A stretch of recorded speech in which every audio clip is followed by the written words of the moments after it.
Luxury Airbnb properties like these do insane revenue numbers, almost $300K per year, and here's how. So these are some examples of 5-bedroom luxury homes in Fredericksburg, Texas, near their historical downtown area. What's insane about this area is tons of people live here for family events, graduations, ceremonies, family get-togethers, you name it, every single year. This is also a hotspot for friend groups, chilling and traveling together and having a blast in groups of 10, 12, 14, 16, 18 people. You can pick up homes that are even nicer than some of these other homes for less than $1 million like this one and perform pretty similarly. But it's not like you just buy the home and start cash flowing from day one without doing any enhancements. Here's the roughly $76,000 budget we put together for a designer, a landscaping team, the actual furnishing budget, a general contractor doing some startup cost repairs and enhancements to actually get this home to perform quite well. So this home comfortably projects to do somewhere in the range of $165,000 to $210,000 per year, with fewer than $150,000 in expenses every single year, including what you'd pay the property management or the co-host team,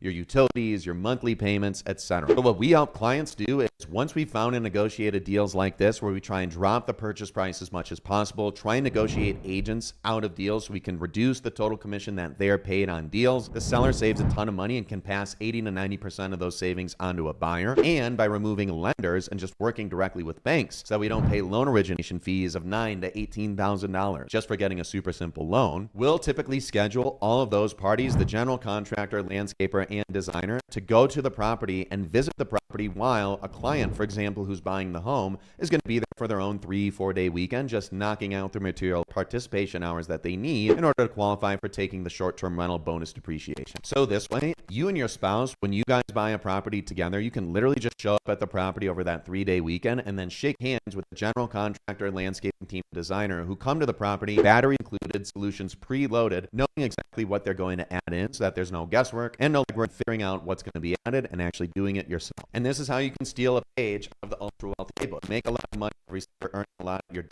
other high-income earning job or business that you run. And then instead of just funding hundreds of thousands of dollars every year to support an inefficient process at the government level, you can fund your own real estate portfolio and compliantly take depreciation against your total taxable income so you can reduce the total taxable income, slash the tax bill like crazy, and invest in your real estate portfolio at the that gets depreciation, hopefully cash flows really, really well, and eventually you can take leverage against this thing. When the home goes up maybe 20, 30% over the next 4, 5, 6 years, you can go and get a new loan against the new property, pay off your old debt, and walk away with that extra $50, $150, maybe $200,000 delta, and use that future real estate portfolio acquisition. So when you're making money in 4 or 5 years, instead of you going buying another $1 million-ish home in this market, you can use funds from the purchase that you made this year and fund that transaction that you might make 4 to 5 years from now after this home has gone up maybe 25, 30%, pull equity out, fund your future transaction, and now you're creating this snowball effect, infinite money glitch scheme where your future self is using funds from previous year's transactions and you're funding your new real